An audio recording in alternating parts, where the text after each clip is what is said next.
that's, I'm sure it's in the, it's, Still following.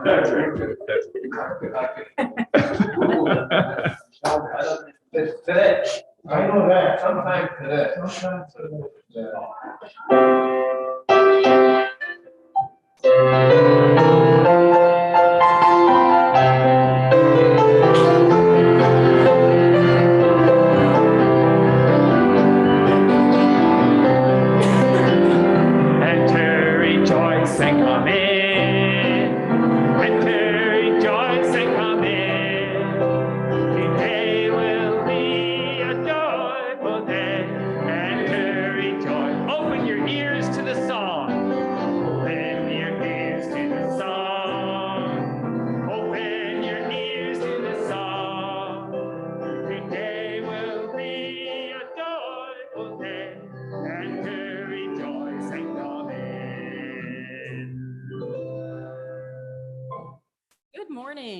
Welcome to UUCC, the Unitarian Universalist Church of Canandaigua.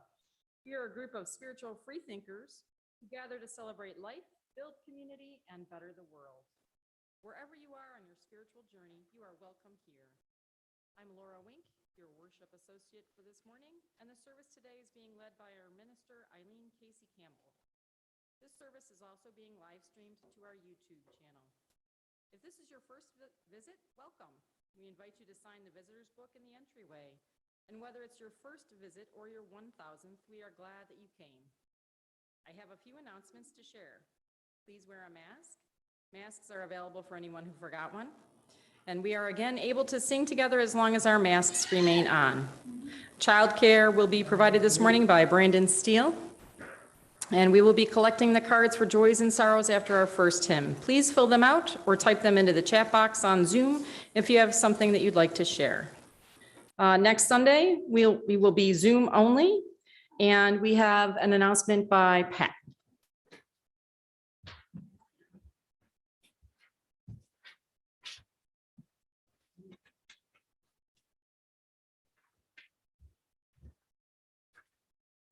Good morning. I'm Pat Mells, and I'm here today representing the Pledge Drive team. There's so many opportunities to use your time, treasure, and talents to support UUCC, but today, as we kick off the Pledge Drive, we'll focus on your willingness to share your treasure. You should have received an email Pledge Drive letter with details concerning the projected expenses and sources of income for the 2022-2023 church year and how to pledge, so I won't repeat those now. UUCC exists because of donations from members and friends. By making a pledge of financial support, you are enabling the Board of Trustees and the minister to plan for the blossoming of a new church year. By meeting the pledge goal, we ensure the services of our minister, our musician, our church administrator, maintain our building, and provide for programs like Soul Matters and religious education. For the past 3 Sundays during Canvas Moments, we've heard members explain why they are part of our church. Within a day or two, you will receive a personal pledge form by email. Please think about the role UUCC plays in your life and then plant seeds for the future by making a generous pledge. As you can see, the flowers on the pledge-o-meter are beginning to blossom. When the garden is fully in bloom, you will know we have met our goal. Together, we can make our church flourish in the coming year. Thank you. Thank you, Pat. Are there any other announcements for the good of the community? Okay. As we prepare to be fully together, I remind us all to silence our phones and our devices. We now enter a space of worship.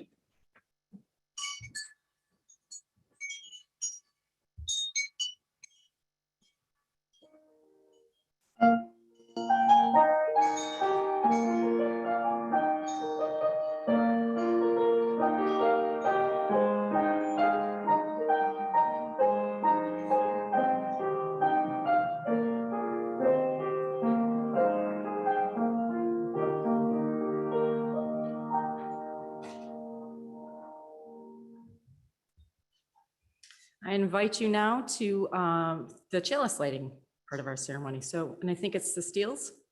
Come on up, guys.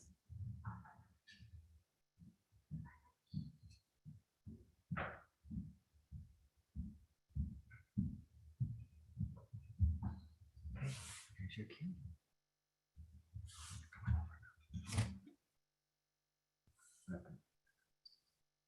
Go ahead and light it. We gather this hour Hour as people of faith, with joys and sorrows, gifts and needs. We light this beacon of hope, sign of our quest for truth and meaning, and in celebration of the life we share together.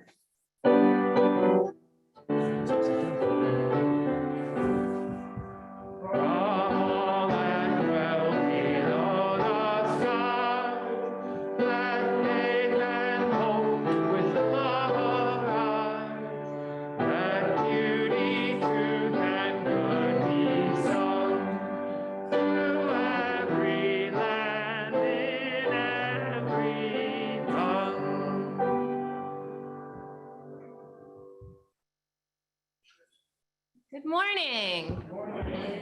I'm so happy to be with you today. So I want to tell you, I started seeds for my garden last week.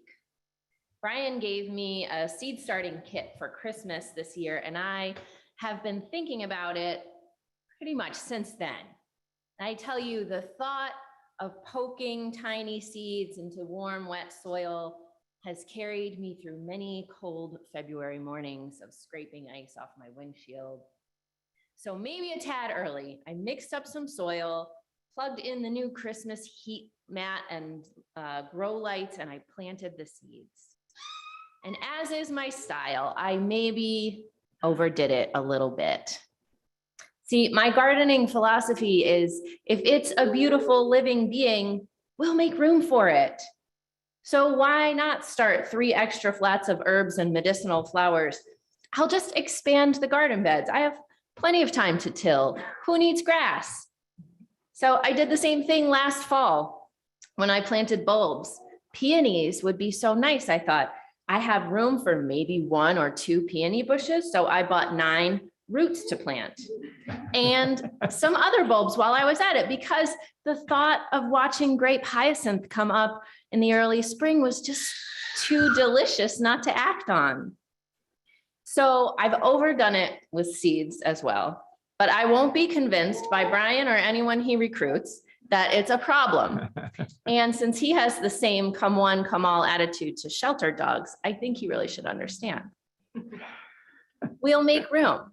I'll give away plants to my loved ones. And I think that's why we come to church. Here, we get to be hopeful fools together. We can make room for everyone who is here and who is not yet here. And we can believe truly in our hearts, believe that they will show up. We can build a playground in a pandemic with confidence that someday children will be here again. And if you look around, they are. We can shout out in song on Sunday mornings, come, come, whoever you are, and know that whoever shows up, whatever beautiful living beings, we will make room.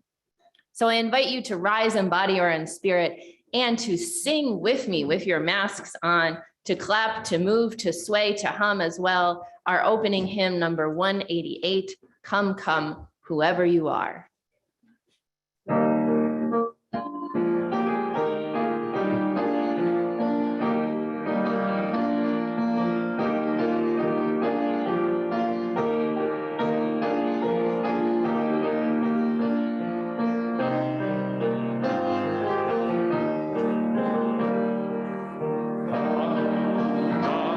Whoever you are, our words were love.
Friends, we are a community that holds one another in our joys and in our sorrows, in our celebrations and in our pain. So if you have joys or sorrows on your heart this morning, I invite you to find the joys and sorrows piece of paper tucked into a hymnal near you, or to type them into the chat box. Write down those joys and sorrows and pass them forward now. Are there joys and sorrows to bring forward this morning?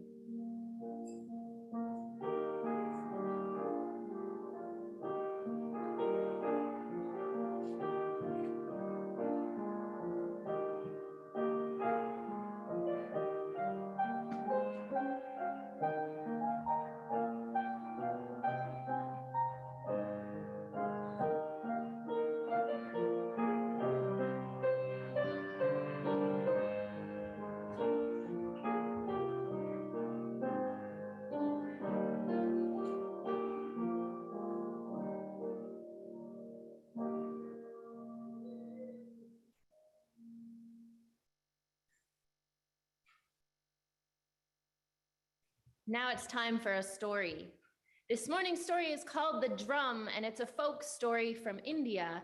And it's about a type of Indian drum called a tabla, or it's about the wish for one.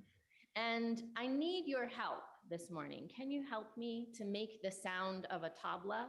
It's gonna sound like this. You can do it with your voice, tira kita ta da. Or you can do it with your hands on your lap or your feet on the floor, tira kita ta da. Let me hear you. You're amazing.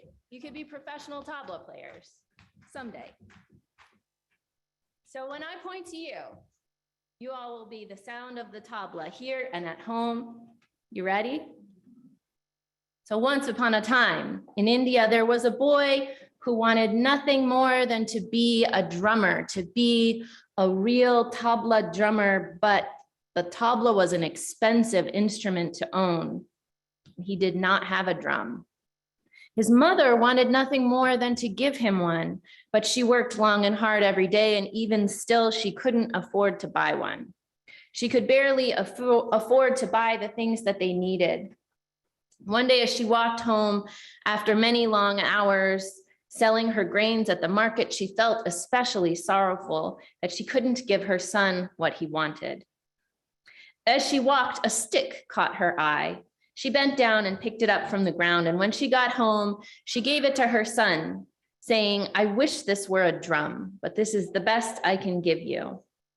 The boy was happy with the stick. He said, "Thank you, Amma," and began to tap his stick on a pot in the yard as if he were a drummer. Tira kita ta.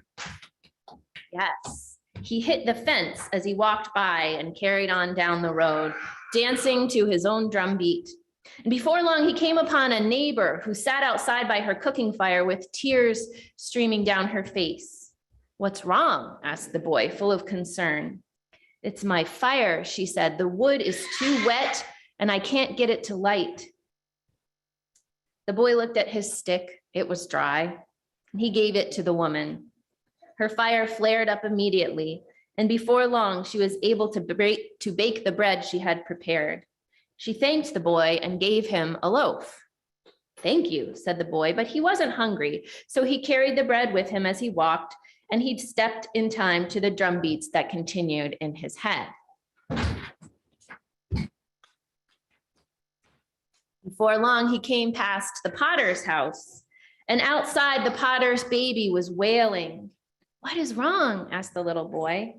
"We haven't sold a single pot this week," answered the baby's mother, "and I haven't been able to buy any food."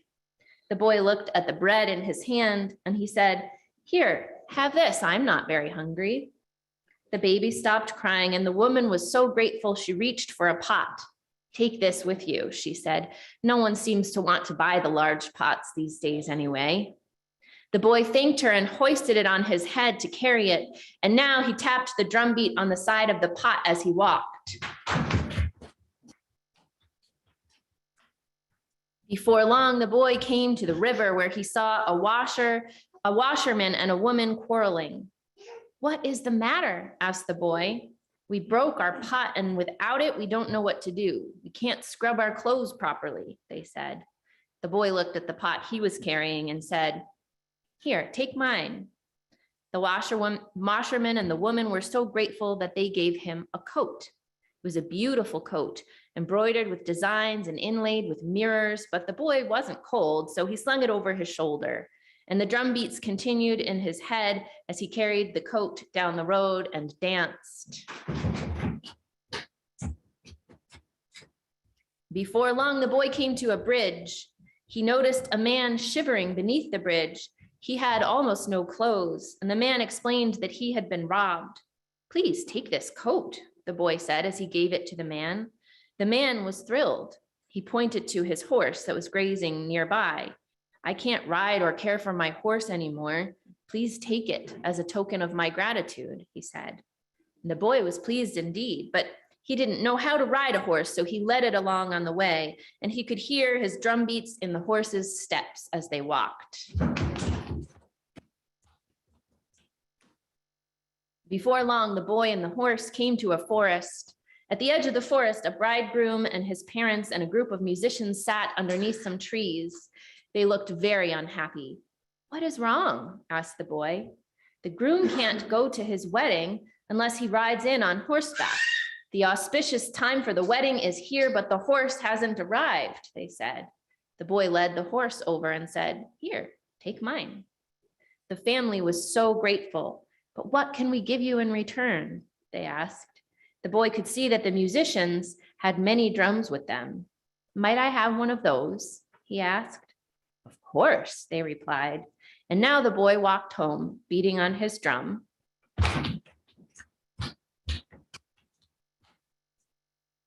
And he called out to his mother as he came home, "Mother, look, the stick you have given me this morning has become a drum." And this is the end of our story.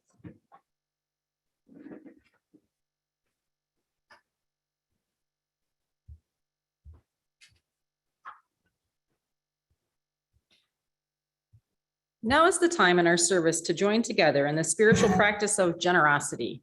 Our gifts support our work, our church in its work. That work is summarized in our covenant. Our covenant says, "In service of the values that unite us, we will recognize the inherent value of each person, foster a community of compassion and caring for all, value our diverse opinions, and engage respectfully in all interactions." 1/4 of our plate collection for the muddy season goes to the Women's Foundation of Genesee Valley, an organization with a goal to promote economic self-sufficiency for women and girls through grant making, education, and advocacy. You can give to this morning's offering by placing cash or a check into the basket, or if you're joining us from home, by visiting canandaiguauu.org/connection/donate, or by mailing a check to UUCC at 3024 Cooley Road, Canandaigua, New York, 14424. In either case, please make a note that your gift is intended for today's offering. We now gratefully accept our offering.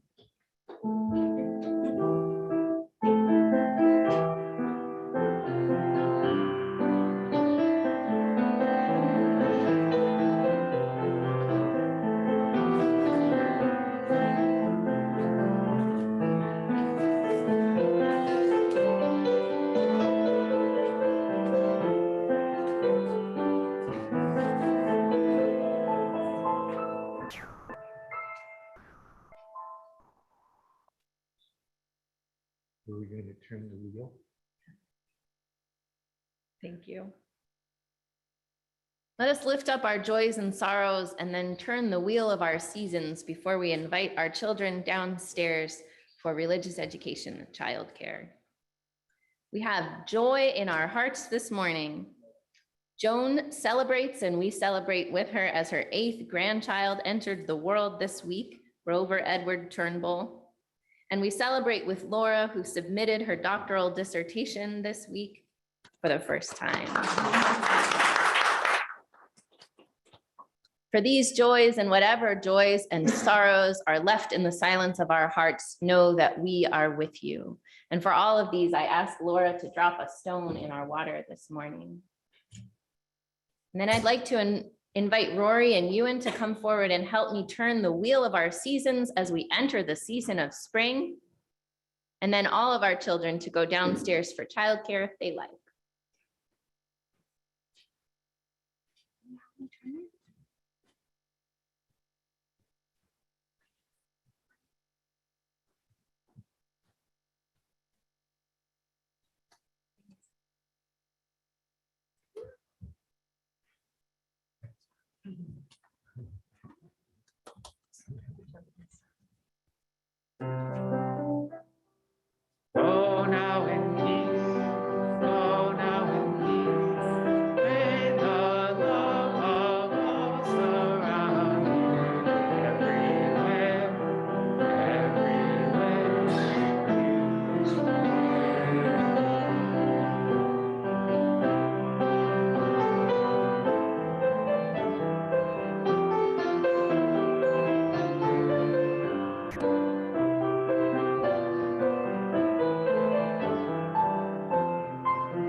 Now is the time in our service for centering and meditation, followed by shared silence.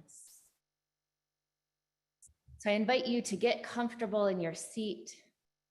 Let some part of you find the floor or feel supported by this good earth. Take a deep breath. Maybe let your eyes fall closed. And remember that what we mean by silence is the absence of grown-ups talking, that we can listen more closely to the sounds of life, the wind and the traffic going by outside, the birds in the air, the wiggles and giggles of our children, the breath of a neighbor beside us. This morning's meditation is by Wendell Berry. Horseback on Sunday morning, harvest over, we taste persimmon and wild grape, sharp, sweet of summer's end. In time's maze over fall fields, we name names that rest on graves. We open a persimmon seed to find the tree that stands in promise. Pale in the seed's marrow, geese appear high over us, pass, and the sky closes. Abandon, as in love or sleep, holds them to their way. Clear in the ancient faith, what we need is here. And we pray not for new earth or heaven, but to be quiet in heart and in eye clear. What we need is here. Amen.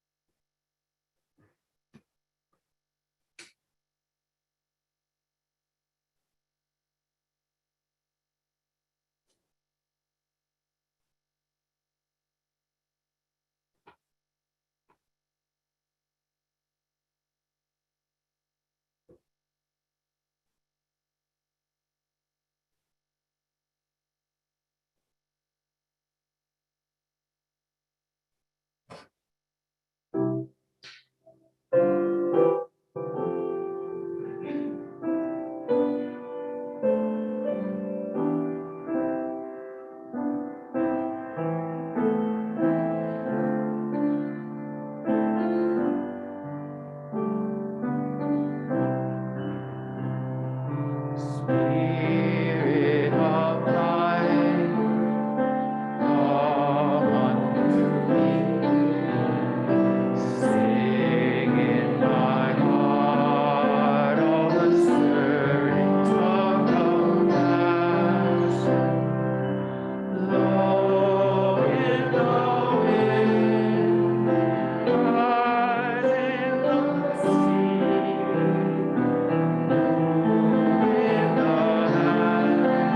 Giving life the shape of justice, who told me go, wings that carry, Spirit of love,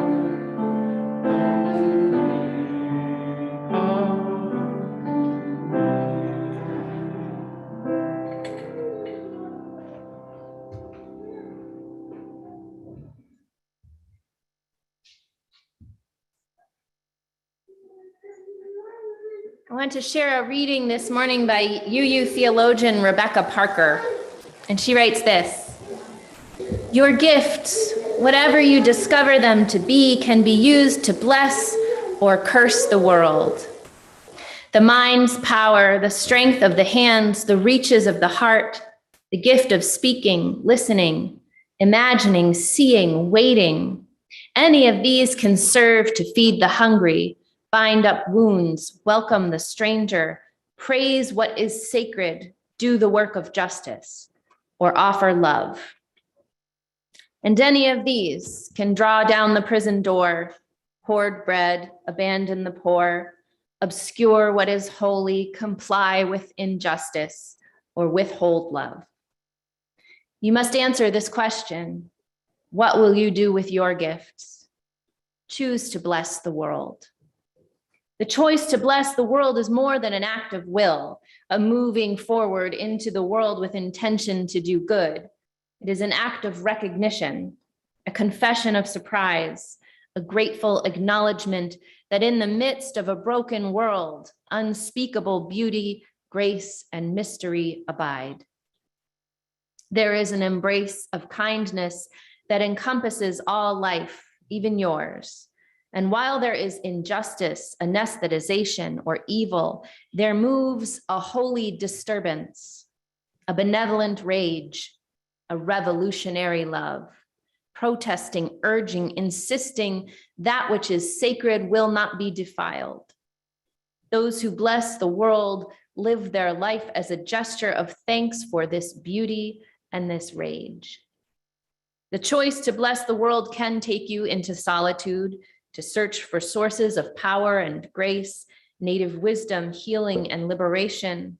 More, the choice will draw you into community. The endeavor shared, the heritage passed on, the companionship of struggle, the importance of keeping faith, the life of ritual and praise, the comfort of human friendship, the company of earth, the chorus of life welcoming you. None of us alone can save the world. Together, that is another possibility. So welcome, friends, to the annual stewardship sermon. As someone who promptly turns off the radio during the NPR pledge drive, it is my desperate goal for you to not have that experience today, because it's a lot more awkward to walk out of a church. Not impossible, but it would be awkward. I don't think it has to be that way, even though typically in our culture, talking about money is boring and uncomfortable. Because of that, we tend to talk around the topic of money, making for even more boring and uncomfortable conversations. There is a spiritual element, though, to the ways that we choose to share and to be generous that I think we're actually pretty good at here at UUCC, which makes it much easier for me to be direct and at ease instead of boring and uncomfortable, we hope. So listen. For the most part, we should avoid comparing ourselves to other congregations. That whole game is like comparing two children meeting developmental milestones at different times. But I think there are some things that we do exceptionally well. Once in a while, we should maybe notice them. So indulge me for today. There's two things I think we in particular are really great at when it comes to money stuff. One, we don't hide our worries in our pocketbook. And two, we know a budget is a moral document. I spent a long time before ministry as a congregational outreach and growth consultant, and I have sat in board meetings with other congregations where leaders have debated and deliberated for literal years about which sanctuary chairs to purchase, for example, if any at all, because they were so anxious about spending too much on the wrong thing. Meanwhile, a custodian added to the pile of broken chairs every Sunday because the furniture they actually owned could not support the weight of the congregation. In this case, the weight included a lot of anxiety tucked away in their bank account. It wasn't about the chairs. It was about the fear of vulnerability, of scarcity, the fear of not having enough, of not being enough. I have watched fearful congregations come upon hard financial times, a genuine shortfall, and make choices about their budgets like they're corporate stakeholders and not the holders of a sacred trust. Like those budgets are just paperwork instead of moral manifestos. So they secure the financial maintenance of property, the buildings, the grounds, the equipment and fixtures, the endowment funds, while they cut out the care and nourishment of what they claim to value most: religious education and children's programming, justice work, collaboration with neighbors, fair wages, and support of the vulnerable. I brag about you all a lot to my friends and colleagues, and today I'm going to brag about you to your own selves. You are not those congregations. You do not express your spiritual worries in your financial decisions, and you have not forgotten that where you put your resources is the best indicator of what you value. Here we are a people who have faith in abundance and put our money where our faith is. I watched our board, your board, the leaders you chose, decide this fall to spend a non-small amount of congregational resources on a playground in a pandemic when we hadn't even begun to have regular in-person worship again. They mostly hadn't seen our congregation's children in 18 months, and they chose to invest in making this a place where we don't just say everyone is welcome, but we actually strive to make it feel like they belong. And it's not because this board is imprudent with the gifts that they steward. It is because they have a faith in abundance. Here in this church, we have chosen a mindset of abundance over scarcity, and I couldn't be more grateful. Scarcity of funds is a problem for a church, but scarcity of living beings is the death of a church. I have helped to close a sad number of churches who successfully held on to their money, but lost all their people. I have helped close down churches with millions in the bank and a handful of worried souls in the pews who built such sturdy walls around their wealth that no one could ever get in. Give me a church any day of the week with full pews, open hearts, and empty pockets. We choose to have faith in abundance because that is the nature of life. That is the holy text that is written on the body of the earth. The world is abundant and scarcity is a myth. And we are not, in our spiritual or our financial lives, seeking to emulate a system of corrupt capitalism that tells us scarcity is the way of the world, that tells us life is a cutthroat competition where only the strong survive. Life is abundant. It isn't cutthroat. It isn't cruel or vindictive. And it's most abundant when it's allowed to be vulnerable. When we accept the vulnerability that comes with being one small part of a harmonious system and not a rugged bootstrapping individual, we get to take part in life's abundance. In some ways, the scarcity mindset feels more comfortable. What if we could really succeed in shoring up enough to never fear hunger, to never fear sorrow, to never fear loss? Wouldn't it be easier? This culture tempts us to just take care of our own and forget the rest. But life doesn't work that way. And we could spend our whole lives building walls against our interconnection to make ourselves feel secure and miss out on ever feeling connected to the great wide web. We could, in our quest for invulnerability, rob ourselves of belonging. So we sow seeds, knowing that a late frost or a bad storm or a summer drought could take it all away. Because if we close ourselves off from hope, if we protect ourselves so fiercely from ever feeling vulnerable, we also miss out on life's abundance. It is, of course, worth the possible sorrow to hold the hope of a bright white zinnia blossom in the middle of summer. We make room for pets we know we will outlive because every minute of abundant love is worth it. We sing out together on Sunday mornings, "Come, come, whoever you are," knowing that even if our hearts get broken by loving one another, the abundant love will have been worth it.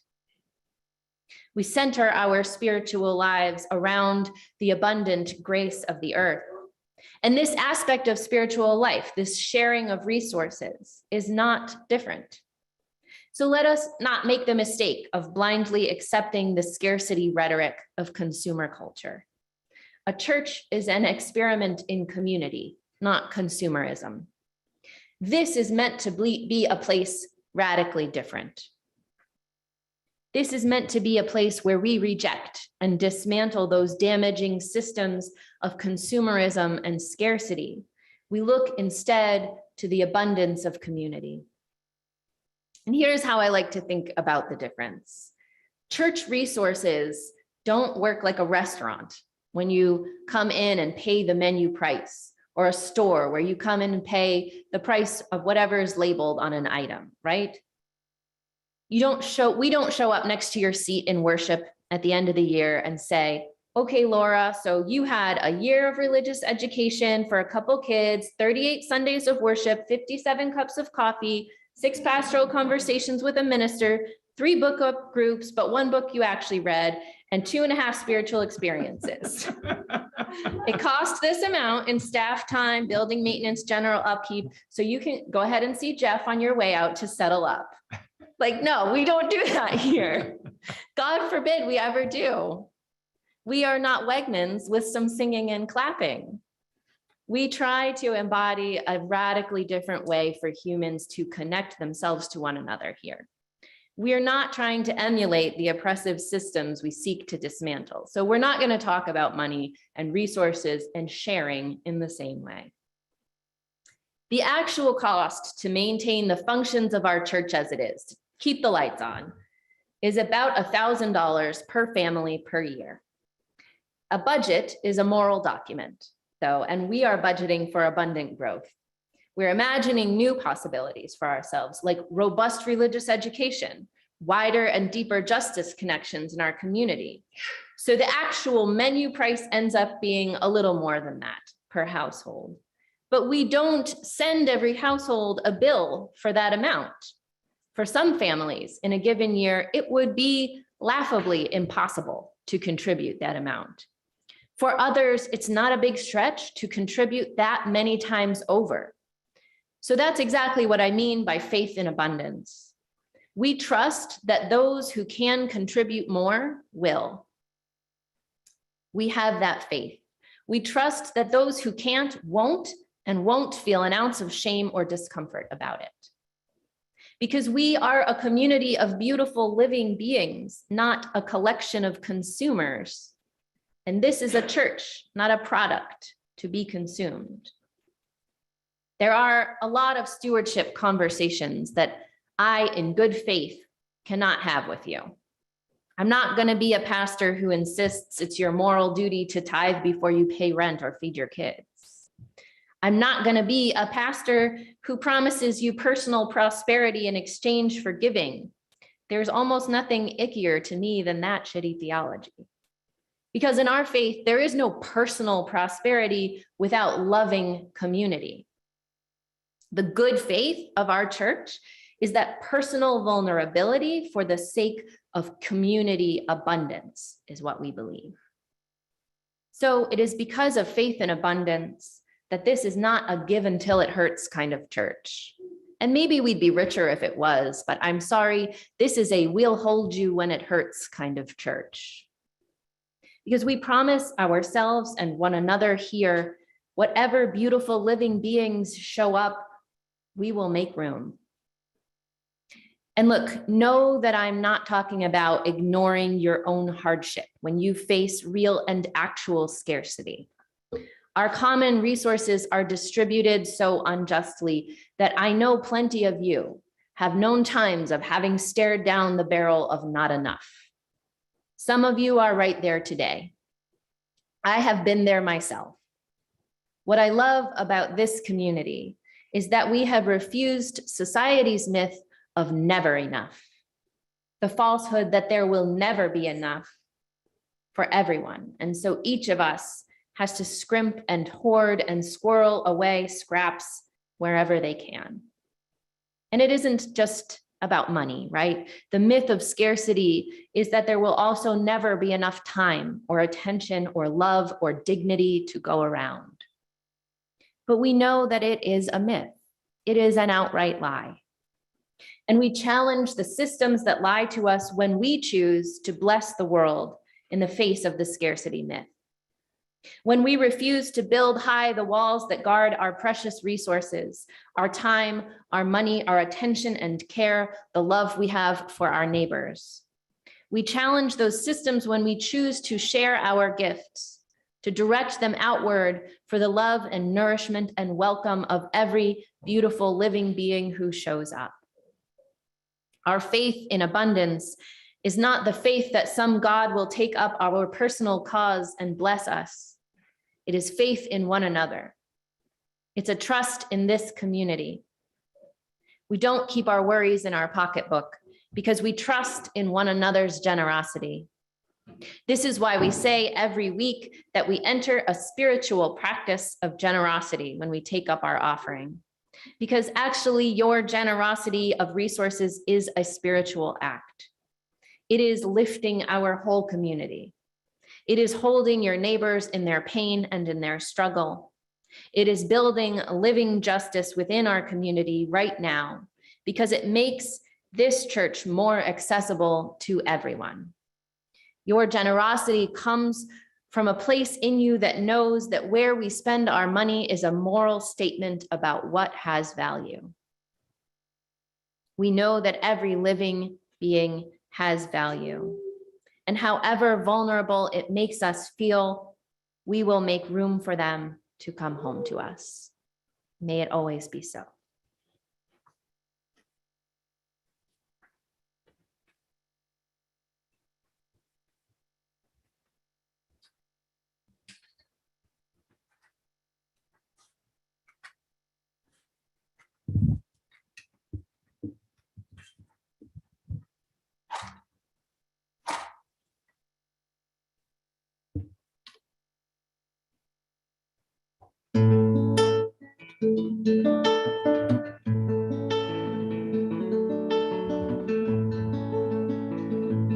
Woke up this morning to a garbage truck.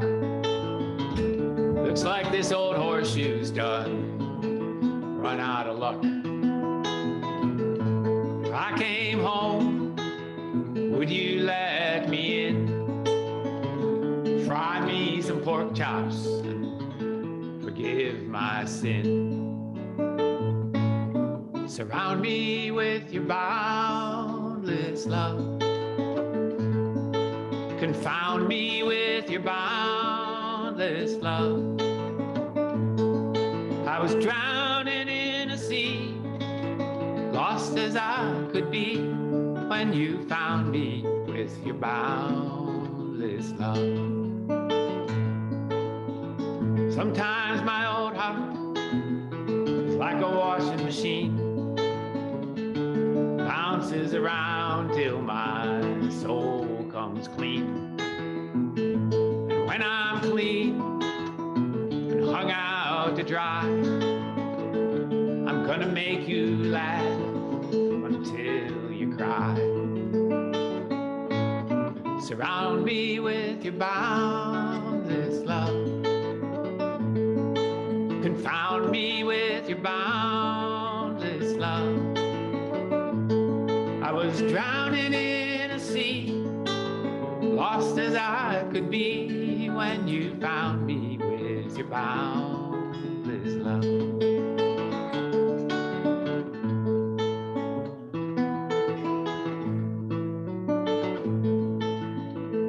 And if by chance I should find myself at risk of falling from that jagged cliff, while I look below,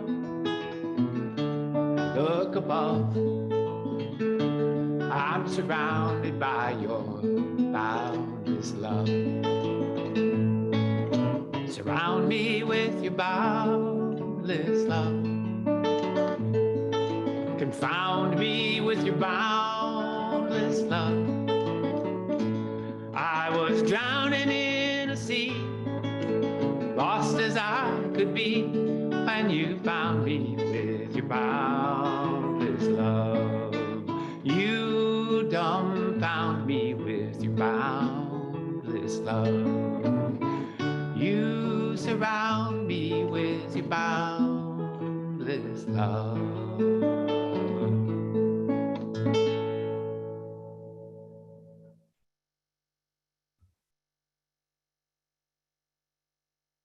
Once again, the words of Rebecca Parker. You must answer this question. What will you do with your gifts? Choose to bless the world. I invite you to rise in body or in spirit and to sing, hum, clap, or sway along with us as we sing our closing hymn number 126 in the gray hymnal, Come Thou Font of Every Blessing.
Please join me in our words for extinguishing the chalice. If you don't know them by heart, they can be found at number 456 in the back of the gray hymnal. We extinguish this flame, but not the truth, the warmth of dignity, or the fire of commitment. These we carry in our hearts until we are together again.